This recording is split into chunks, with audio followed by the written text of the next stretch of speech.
بعد ما تستخدمي الماسك ده بشرتك هتتحول 180 درجه. لو انت عندك بثور بيضاء وبثور سوداء، لو انت عندك كمان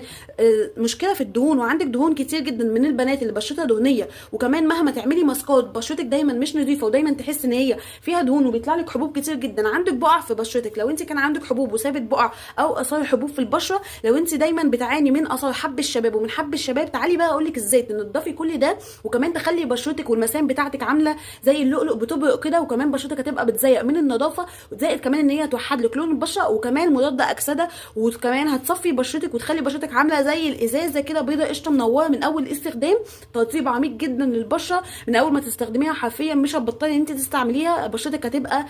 فله منوره من اول استخدام. اهم حاجه لو انت اول ما تشوفيني دعميني باللايك واشتركي في القناه عشان باذن الله يوصلك كل جديد، وانزلي صلي على النبي كتير جدا في الكومنتات. وعايزه اقول لك ان شاء الله تاخدي احلى نتيجه، مش هتبطلي ان انت تستعمليها، لان فعلا هتفرق جدا في بشرتك وهتخلي بشرتك